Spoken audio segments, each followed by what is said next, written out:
What's going on, everybody? Happy Wednesday. I am Jasmine Chanel, and I'm here to host Bible study for you ladies. I'm so sorry that it's no live today, but I did go ahead and record because I really felt like I can't give up on my ministry, okay? There's so much going on with me right now, but I am just grateful that I still get to sit here and do what it is that God has called me to do. And I have so much stuff that I need to get done, but I still want to show up for you guys. So I'm hoping that you will tune into this and it will speak to some type of aspect in your life. I hope that it blesses you the way that God has placed it on my heart. And it blessed me. um, Before I get started, I do just want to say there is a message that I recorded, and I'm just looking at my phone to get the actual name of it. There is a message that I recorded on YouTube prior to this, because I'm going to be reading from Genesis 44 through 46, just talking about the end of Joseph's story, the final test, and the power of unforgiveness. And I kind of already touched base in this in my message. Let's see, where is it? Give me just a second. I'm trying to figure out what the actual name of it is. God is building you in the stretching. So it's called In the Stretch. Um, I will link it in the video once I post this as well. This is just that was a whole story of just God building Joseph's character in what he was going through. And so some of you may know and some of you may not know that I have been in my stretching. Okay. Like I said, and I've said it a million times on the YouTube channel, that when the time has come for me to sit down and tell my story, I will. And I pray that it blesses someone. I pray that it sets someone free. I pray that it does exactly what God intended it to do. But in the meantime, I'm going to continue to be very humble and continue to follow in the path that God has led me on. And so, if you have a second after you listen to this or before you listen to this, please read the story of Joseph. It starts in Genesis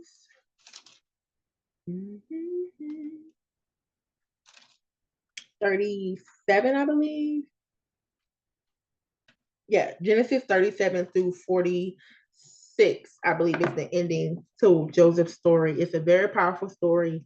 It very speaks much well to me in this season that I am. And so I'm praying that it blesses you. So I'm gonna kind of do things a little different today. I did not pre-fill out any of my notes or anything, as you may be able to see, but I'm gonna go through it as we go through this because I don't know how long it's going to be. It's probably not going to be that long because, like I said, I've already kind of touched base on this. But for this particular point, we're just looking at the end of Joseph's story to just understand what the final test was for Joseph. And it's something that I'm actually experiencing, and it's teaching me the power of unforgiveness. How the very things that people try to throw up against you, or the very things that people try to send your way, or the enemy tries to send your way, because we don't come up against flesh and blood, but we come up against the principalities and things residing in dark places. And so, when the enemy and his people, okay, when they come to you with a lot of trial and test, you must count it all joy. James 1, I think, says that count it all joy when trials of many things come, because you know that God is doing something in the midst. God is teaching you something, and you are to not give up. You are to not get weary, but you are to keep going. Even when it looks like you have been defeated. I have felt so depleted in this season of my life. I've lost so much weight. I was not eating. I was isolated. I was in jail. Okay. Like your girl was in jail, literally in bars. Okay. But God has set me free. And like I said, I'm still working on a lot of things. So once the time has come and God has given me the clear to take off with that message, I will.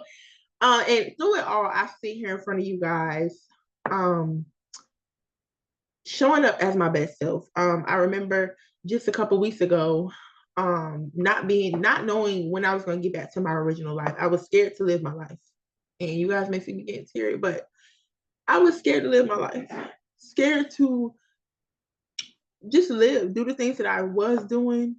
I was scared to walk outside, literally scared to drive my car, scared to go to sleep. Like when I tell you the enemy has been after me and after me, but God has kept me. God is vindicating me. God is on my side, and I'm not leaving his side. And so I just want to encourage whoever this message may bless, that do not hold on to unforgiveness. For the people that tried to throw you in the lion's den, for the people who tried to tarnish God's dreams for you, forgive them, because this is what God is teaching us. That even when people try to come up against you, when darkness try to come up and overtake you, God's rule is sovereign over all. God has control over the enemy. So you got to know that, yes, the weapons may form, but they will not prosper. God will allow the enemy to tempt you just like he did with, or test you. It's a testing of your faith by God, but a temptation from the enemy. And God allows it, just like he did with Job. He asked him, have you tried my servant Job? Job lost everything. And people, and this is why I always say that it's so important to have the right people in your circle. And sometimes that's just you and God. Sometimes that's you and another person and whatever. Like, it may not be the people that you started off with when you went through that trial, but God, sorry, drop my highlighter, but God will definitely show you in the stretching who's for you and who's not for you. And it's not to be upset with them, it's to show you that where God is taking you in this next season, the people that he has highlighted to you or the people that you hold on to, you have to let them go. Point blank, period. And you have to understand that what the enemy intended for evil, God intends for good. And so that's what I want to speak on today. So starting in Genesis, if I say in Joseph, starting in Genesis 44, where it says Joseph's final test. Joseph's final test. And what I realized is that the final test for Joseph was the power of unforgiveness. Because if we look at 44, you see that Joseph had his own plan. Joseph was going to seek out his brothers and pay them back for what they did. And if you're not familiar with Joseph, just giving you a recap, what happened with Joseph is Joseph ended up speaking to his brothers about the dreams that God had placed on his heart. The brothers were envious because Joseph was already favored by their father, and obviously the father in heaven. Joseph was abundantly favored. The brothers didn't like it. The dad was like, kind of like, what you mean we're gonna be bowing down to you? Like, what you mean you're gonna rule over us? But the father still loved him. But the brothers was envious of him, and they had a plot to kill him. But instead of killing him, they decided to, let's just, sell him into slavery. And so even in the midst of Joseph being sold into slavery, God still favored him. He walked with him each and every place that he went. And Joseph did not get weary. He did not faint in the things that he went through. He was accused. He was thrown in jail for something he didn't do. He was obviously sold into slavery by his brothers because of jealousy. And God favored him. Like, he got so much favor in each and every place that God allowed him to go, because God was with him and God saw that he was innocent. God vindicated him. And so when the time came around, when God set him free and he was getting ready to exalt him, God doubled that thing back. He pulled it back around. He introduced his brothers through a famine that came. And because of Joseph's exaltedness, because God had accelerated him, he was the one that was overseeing everything in the famine. And so his family had to come to him to get food, to get grain and everything. And so the whole time they don't know that he's there. The father thinks that he's dead because the brothers told him, like, oh, he was killed by an animal or whatever. And so, obviously the brothers know that he's not dead. He's in slavery or wherever he's at. And the father thinks that he's dead. The whole time Joseph is being exalted. Through what the ditch that was dug for Joseph, Joseph did not die in that ditch. He got up and he stood up and he walked. And I remember even in that story that I talked about in the stretching, I thought it was so profound, in the point where he was interpreting the two prisoners' dreams when they were in Pharaoh's house, the two men that worked for Pharaoh, the two men that worked for Pharaoh, the cupbearer and the chef, I think, I think it was the chief or one of the patrols and the chef, and one of them, they both had the same dream. Joseph interpreted the dream, and he asked them, why are you weeping? Like, why are you such in doubt? And I thought that was profound, because I'm like, wait a minute, Joseph. Like, yeah, you're exalted in this place. You're ruler over these people in the prison, but you're a prisoner as well. So for Joseph to come up to another prisoner, somebody that he's really in prison with, and say, why are you sad? Why are you sorrowful? It shows that Joseph was a man of stature. Like, he had endurance. And even though in the end we see that Joseph endured pain, he wept loudly because his brothers stood in front of him talking about the very things that they plotted against him and how it didn't work, and how, they was like, oh, we should have did this and that. You got to understand, like, that's a hard thing to deal with, And so that's what I want to talk about today, the power of forgiveness, because God, not only did God test him in all of this. He took him through hell and high water, and Joseph got through it and did the best he could. He passed with flying colors. But that final test was the test that God was like, okay, I see how you handled this situation. I see how you handled that situation. I see how you did this. But now when I send those people back to you who intended evil for you, when I threw those people back in front of you, how are you going to handle it? Are you going to be submitted unto me to know that this was my will all along, or are you going to take matters into your own hands? And so that's what I want to look at, the power of unforgiveness, because had Joseph not been forgiving to his brothers, God would have had to take him through some more things. He would have had to stretch him a little bit further before he was exhausted, because we know that bitterness and unforgiveness will stop the blessing that God has over our lives. And he could have went through some more turmoil, because of unforgiveness.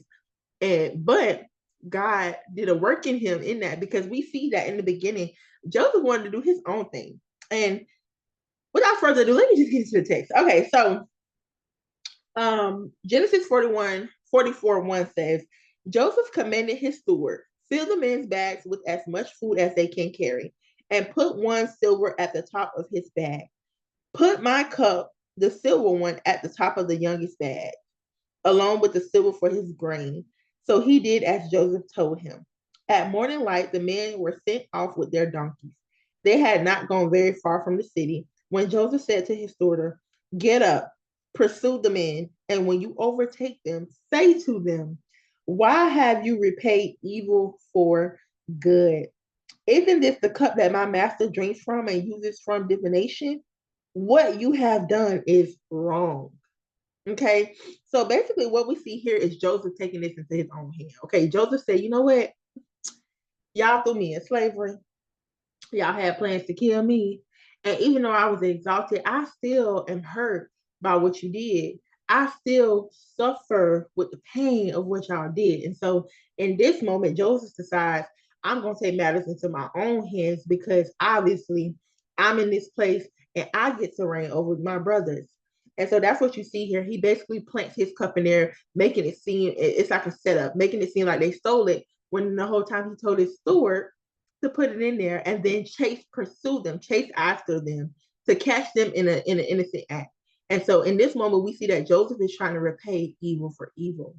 And so I just thought this was profound, because like I said, this is the final test, and God had to still do a work in Joseph, because Joseph's heart was still bearing with that unforgiveness, that bitterness. And you guys got to bear with me, because as I'm talking about it, I'm getting choked up, because I can understand Joseph's pain. Like I said, I literally sat in a jail cell.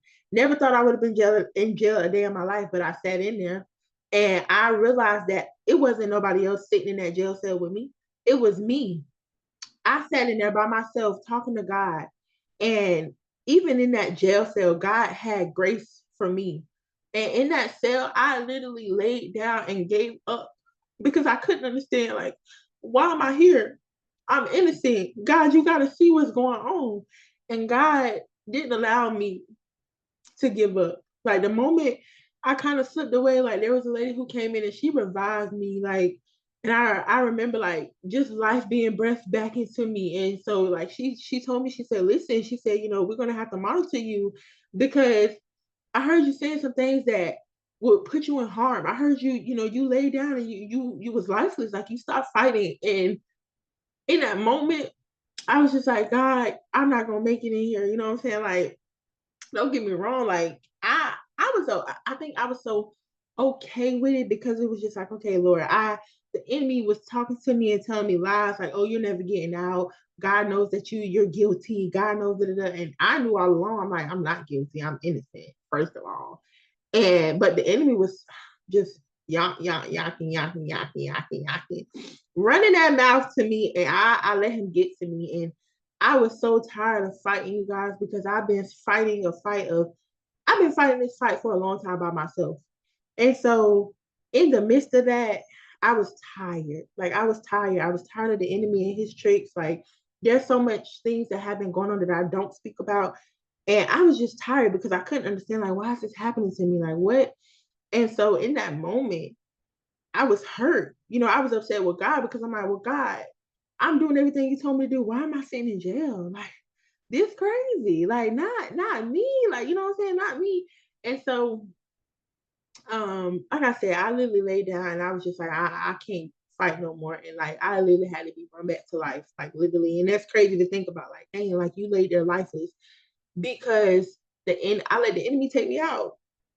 Like literally, I laid down and died because I didn't have no more fight in me. And I remember just laying down and that was it. Like I didn't dream. I was just there. And I remember the lady coming in and just shaking me. Like literally, I remember like life being breathed back into me. And I was just like, in that moment, I knew what happened, but it was like I didn't know what happened. And so when she told me what happened, I was just like, oh my God. Like, and when I got run down into the room where like they could monitor me or whatever, I heard God so clearly say, you cannot give up. You got too much to live for. You got too much to fight for. You got a son that's counting on you. I'm counting on you. And because I love you so much, I'm not going to let you sit here lifeless. Y'all, I did not think I was going to get out of jail. I did not. Whew, sorry. I did not think I was going to get out. And even when I went to court, it seemed impossible. Like my bond, my bond is the highest bond in that whole jail. Hear me. My bond was 50 bands. And I've never been to jail before, never got in trouble, nothing. So I couldn't understand that. And so even in that, I felt lifeless. But again, I didn't. I said, you know what? I'm not going to give up. I'm going to keep pushing. And I remember just seeking out God, praying and asking for a way out. And then even after that, just waiting to be bonded out. I remember again just getting lifeless because I'm just like, oh my God, I'm never going to get out of here. And I laid back down and was lifeless. And this time I was just sleeping, but I was hopeless. You know, I was just like, Lord, I don't see how I'm gonna get out of this. And in that moment where again I laid down and I started doubting, I started worrying, God allowed me to be free and I was able to be set out. And here I am today, um, still being vindicated, not afraid to tell my story. And like I said, that's just a piece of it. And when it's time, I will share all of it. But I just want you to know that what the enemy intends for evil, God will use for good. You don't have to, and I know my thing is kind of lagging, but bear with it. Hopefully my voice is not messing up. But whatever it is that is causing you to hold on to bitterness or unforgiveness, forgive yourself. If you're mad at God, forgive God. Forgive the people that intended evil for you because God is going to exalt you. And you can't be exalted in unforgiveness, in bitterness. Let go of everything, not just people and mindsets and places, but tell God to search your heart. Ask God to search your heart because I'm telling you, it's been a process. I did not even walking free, and that's why some of you may have seen me post a post about me being missing, me and my son.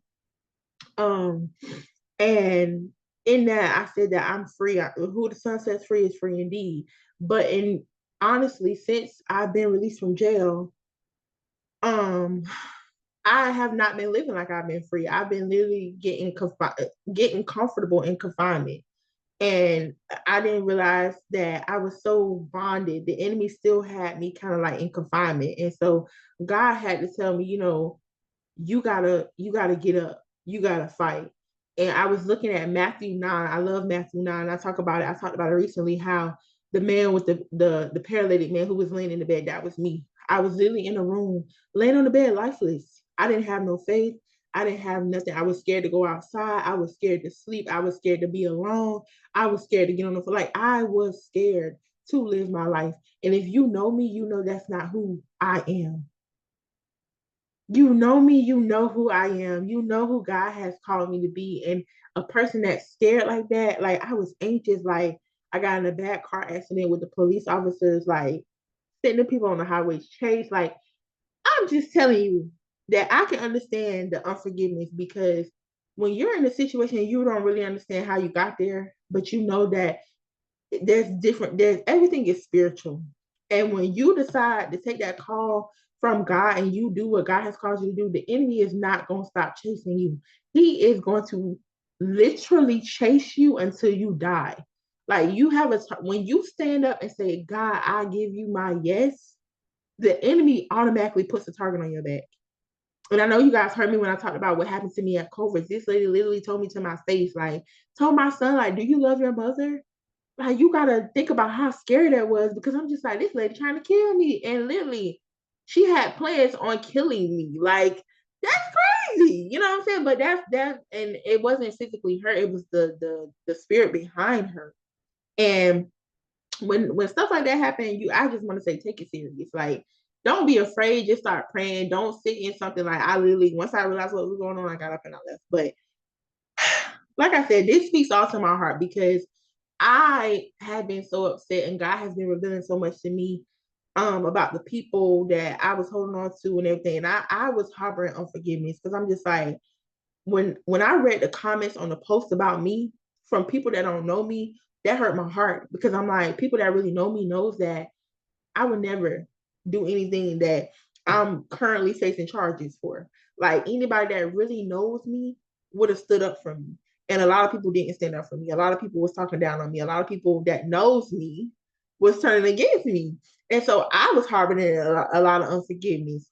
I was harboring a lot of bitterness. And I told myself that once this was all said and done, that I was gonna clear house. I was gonna line them up one by one and smoke everybody. But God said, you gotta let me do what I can do. I'm God, not you.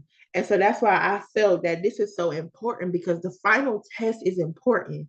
God wants to see what you're going to do with that unforgiveness.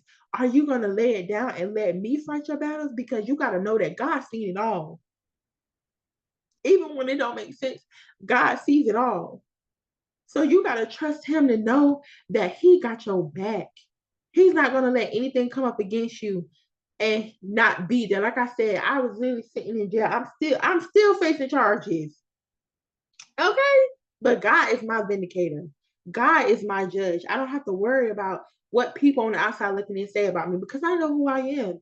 And I know what I've done. And I know that God keeps his hand on me. A living proof of that is the fact that I'm sitting here 17 days later talking, running my mouth. The enemy told me after like the 1st of July, I would not be talking no more, because I would be so scared and silent. And that almost, sorry, it's a hair or something, but that almost was my life. I was scared to post. I was scared to get on here. I was scared. But then God said, don't let the enemy silence you. The enemy wants to silence you. You got to come up out of this, because this is not who I called you to be. And so I just thought that this story alone about Joseph in the final test, because it's a test of laying down that unforgiveness, letting God fight your battles. Literally, this bad brother literally threw him in slavery because they were jealous of him. Literally. But God turned that thing around. And so, like I said, you see in 44 that he was starting to take matters into his own hands. And once he did that, like, God ended up breaking him down. And so, as you see, like I said, he put the cup in the brother's bag. And so they end up going back, pursuing them. And the person says, like, surely whoever has this cup will be found guilty. They're going to pay the price.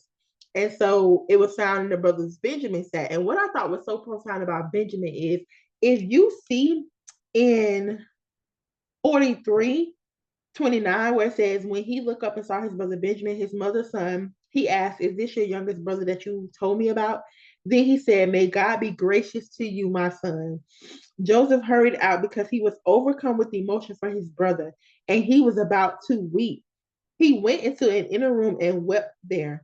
Then he washed his face and came out. Regaining his composure, he said, serve the meal.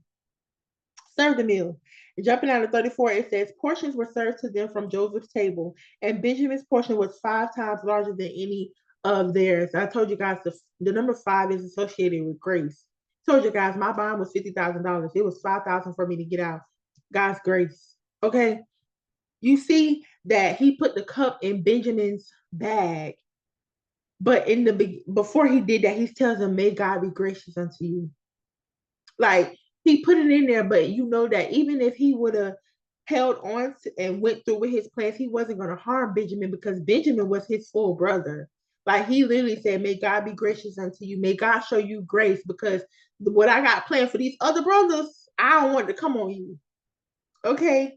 And so I thought that was profound. That's why I said every time you see something in the Bible, it's there for context. Like you got to think, like, dang, this man was just extending grace to him. Now he put the cup in his thing, but he just wanted to let them know, like, come on, Benjamin, you can come with me, because what the anger that I got with these other brothers, I ain't got no grace for them. I ain't got no favor for them. And so I thought that was profound. And if you continue to read on, like I said, you will see that the cup was found in Benjamin's sack. And so they start pleading for Benjamin, like, no, surely if we don't come back with Benjamin, my father's going to die. He's already lost so many sons and he's heartless and he's going to die with a broken heart and all this, and this. And so finally, if we jump down to 45, like I said, I don't really know how long this is going to be because I kind of already touched on it, but I just wanted to let you guys know that the power of unforgiveness, like you have to let it go. The very things that people intend for you, let it go because God saw it. Okay, don't feel like you got to go back and pay somebody for what they tried to do to you. And keyword is try, because God will never let the fire come up against you. Just like he was in the fiery furnace with them Hebrew boys, just like he was in the den with Daniel, just like he was on the run with David, just like he was in the well with Jonah, just like he was in that room with Job, just like he was with Abraham when they was impatient for the promise that he promised them, just like he was with Sarah when she got impatient, just like he was the God who saw and heard Hagar when she cried out. God is also with you. He knows all, he sees all, he's exalted. Be not you exalted. You are not God. Give that thing over to God and let it go. Forgive each and every person. Forgive yourself. Forgive God if you angry with him, and forgive the ones who intended evil for you, because the wrath that God has for them. And something that I've been praying also is that God have mercy on the ones who intended evil for me. Have grace on them, Lord. Bless them, Lord. Forgive them, Lord. It takes a lot to say that, because like I said, when you know what I've been going through, when you like, dang, that's some humility there. But I had to remember that I'm not God, and I know that God is doing big things in my life, and I can't stop what God's doing in my life holding on to unforgiveness and bitterness, because what I'm bitter about, because I know that the word says count it all joy. It may not be joy. You think I was sitting there in joy when I was sitting in the jail cell? You think I was sitting in joy when I was taking the people on the highway chase? No, I was not. I was not. Okay. But you got to know that in the end, you will find yourself laughing through it. Like I said, sitting here today, I never would have thought I would have been back sitting here. Like I had to go get my car the other day. Didn't think I was going to be able to drive my car because I was still kind of shook up from taking them people on the highway chase. These people had 3 counties after me, 3 different counties of police. You know how many cops that is? You know how many police that is? I was surrounded. I thought I was going to die. I thought the people was going to kill me. Okay. And I'm black. Let's be real. In a city I don't know nothing about, in a country bumpkin city I don't know nothing about.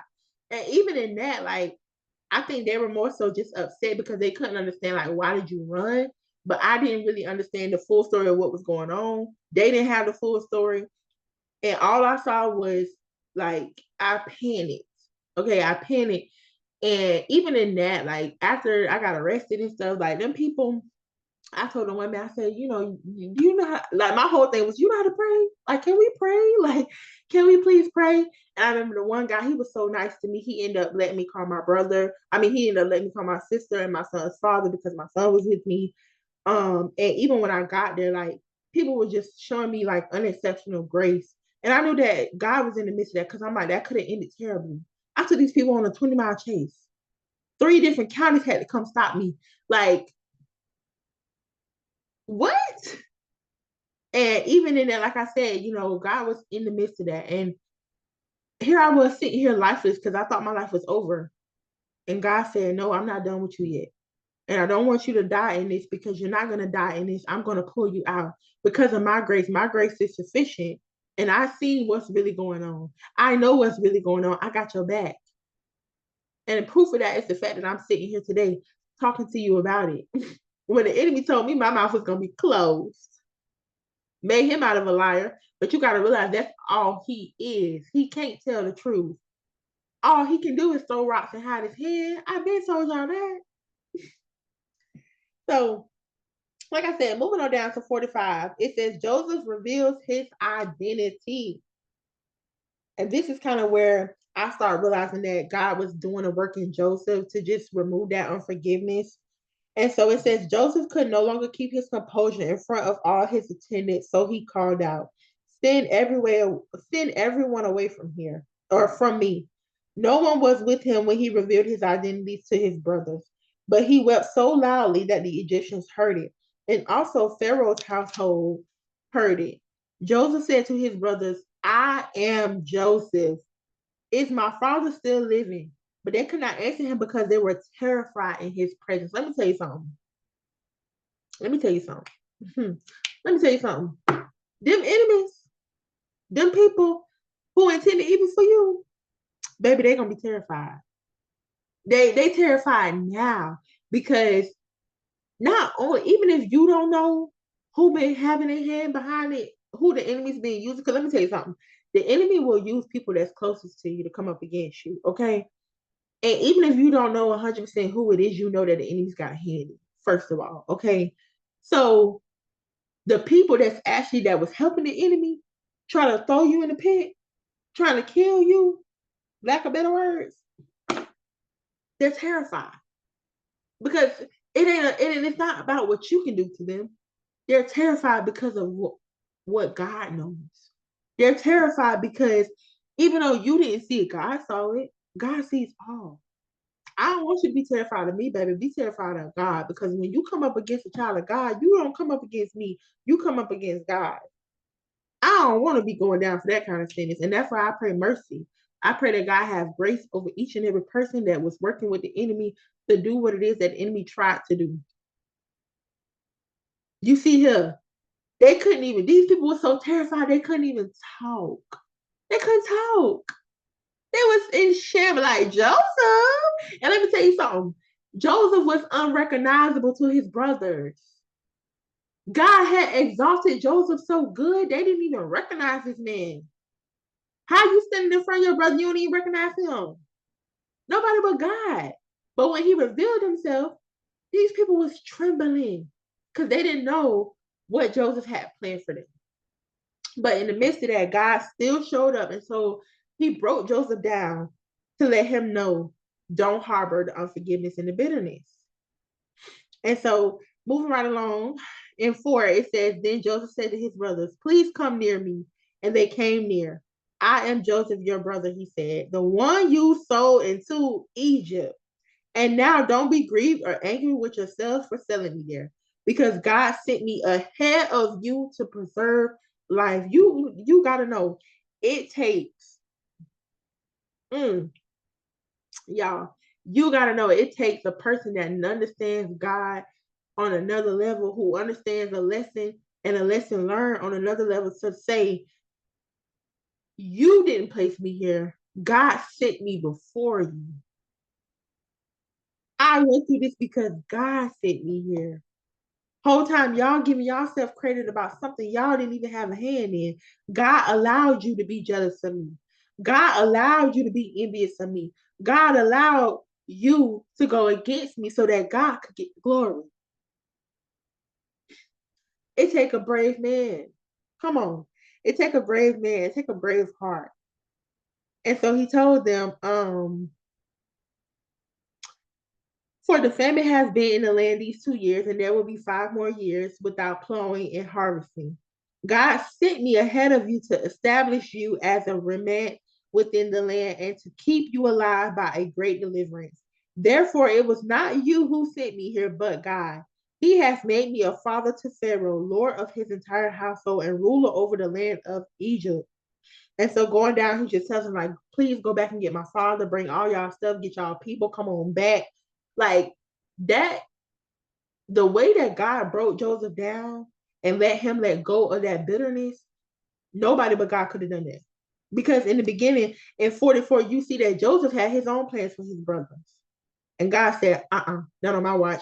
I didn't take you through all of this for you to be out here being crazy. I didn't take you through all of this to be bitter towards these people. I didn't take you out here and exalt you to be ruler because you're intelligent, but you lack common sense. No, we're not doing that. So God broke his heart down. God allowed Joseph to weep. And in that, you see that even though Joseph had a good head on his shoulder while he was going through it, it still hurt. Like, what? And so moving down, it says, he telling him, like, tell my father about it, bring my father, I want to see my father. And so in 15 it said, Joseph kissed each of his brothers as he wept, and afterwards his brothers talked with him. The kiss is a sign of like welcoming, a greeting, an embrace. And I thought this was so good. I thought this was so good because not only did he forgive his brothers, but he graced them with the provision that God had for him. The things that God had for him, he blessed his family with.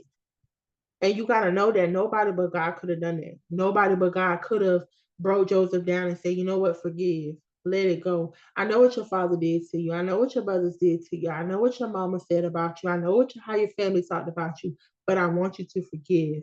Because what I'm doing, and something that I was thinking about the other day is the Bible verse where it says, you don't know now, you may not understand now what I'm doing, but later you will. And I literally got a moment of that the other day when I was in the car going back, getting some things done. And I just laughed. I said, Lord, because we don't always understand why God takes us through what we're going through. We don't always understand why God allows us to go through things, but you have to know that it's to build your character. It's to build your character. God don't want you to be unforgiving. He wants to know that when he exalts you, that you can handle being in a position of stature for the kingdom, because people going to come up against you. People going to have their plans for you. But God also got his plans for you, to prosper you. Jeremiah 29:11. You got to know. And I guess I can stop presenting this because I didn't even do that. But yeah, like, you got to know that God has great plans for you, regardless of what the enemy got plans for you, people got plans for you, but God has plans for you.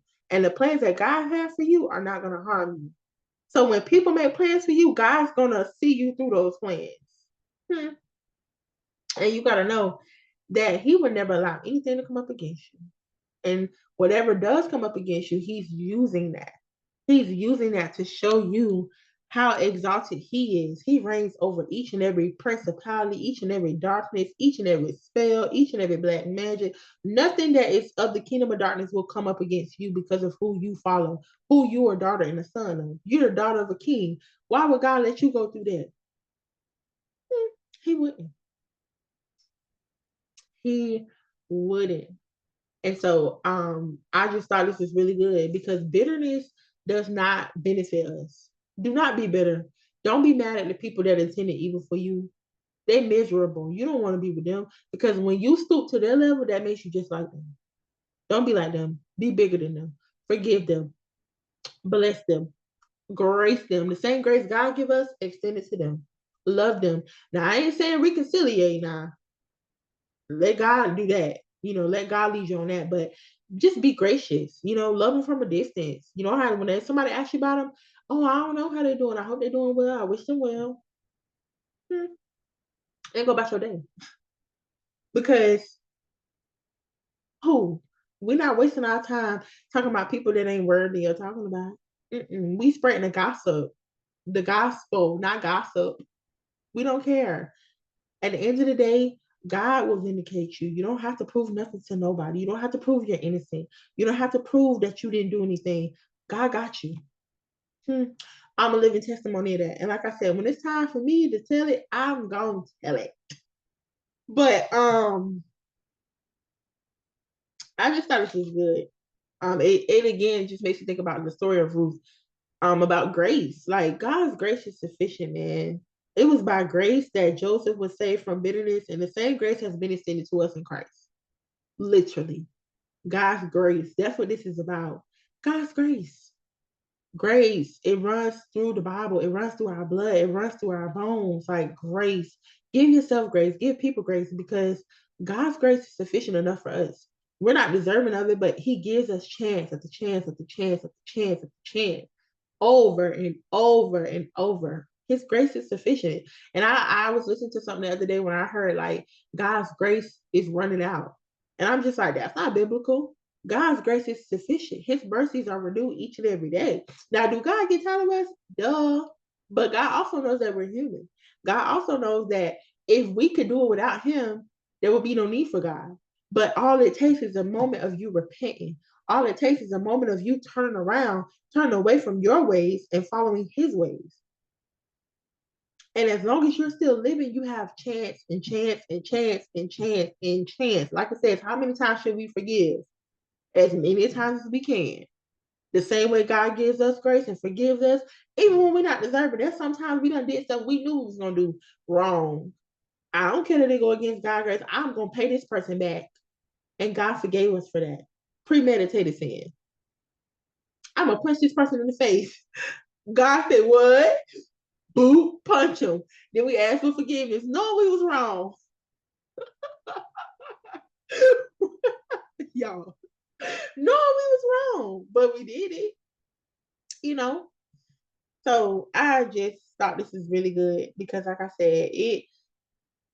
Let me tell you something. The Bible, it's each and every one of us. It's each and every one of us. We all go through something that we can all relate to somebody in this Bible at different seasons in our life. Like I told y'all, Moses, I'm right here with Moses. Peter, when Peter went back fishing, I'm right here with Peter. And something that I also realized too lately was about Eve. And I talked about that recently about how she got tempted by the enemy.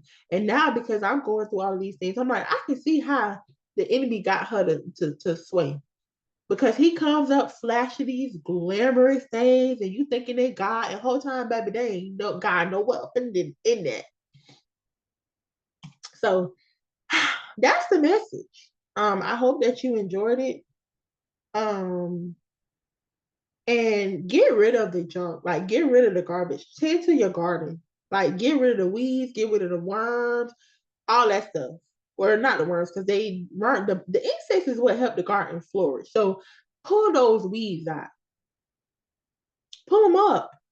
It's time to do the pruning and tending to our own gardens, which is your mind, which is your heart. Tend to the things that are stored deep down. Because everything that glitters ain't gold. And God really knows what you go through behind closed doors. God knows what you store up in your heart. You may try to hide it, but God see it. Mm-hmm. So, yeah, I thought this was really good. Like I said, if you don't know the story about Joseph, please read it. It is definitely worth reading. And it also just shows you that sometimes the enemy, or all the time, the enemy don't care who he used. This man used his brothers. Same way he could use your brothers, your sister, your cousin, your mama, your daddy. The enemy don't care. Just like God don't care. He's not a respecter of man. God don't care who he used. And the enemy don't care who he used to come up against you. But what you can do is be forgiving and just separate. You can love people from a distance. Because what it says that God did not come into this world to bring, unity with people who are of how do I want to say this, different, like light and darkness. Light and darkness can't reside together. You can love them, but from a distance. You can honor, like I talk about this all the time with my mom. You can honor from a distance. I don't do nothing unless God lead me to do it. Now, I'm not going to sit here and slander my mama. I'm not going to talk crazy about my mama. My mama is my mama, and what she go through, she go through. But at the end of the day, I honor God by honoring her as my mother. But that don't mean I have to be up in, over there in darkness. Because then when light gets into darkness, sometimes it mixes. Like think about murky water. Like think about when like a pool, right? And I'm gonna finish with this. But think about a pool. You get a pool clean, the chlorine and stuff, you would think that because it's got bleach and all these chemicals that it'll be clean year round. That's not truth. Get that thing some time to cycle out, and eventually it gets bacteria, it gets murky, it gets watery. You got bugs in there, you got frogs in there, snakes. I'm seeing videos of crabs in the pool. Like after so long, the chlorine goes to waste, the bleach don't work, and the water becomes murky. So when light and darkness change with each other, the light will fade because of darkness. It will take over. and then you'll be in murky water. But still, God is gracious. He'll pull you out. But be obedient to know that be obedient, man. But I hope this blessed you. Okay. Like I said, I had intentions on doing the soap method, but it's all good. Like I said, I didn't know how long this was gonna be because I kind of already talked about it. But I hope you guys have a wonderful day. If you understood this or you feel like somebody else need to share, I don't know what you're going through. I know what I'm going through, and I'm not ashamed to tell it. And like I said, in due time, all of it will be told. It's low in y'all. But have a blessed day. I love you, but God loves you more. Bye.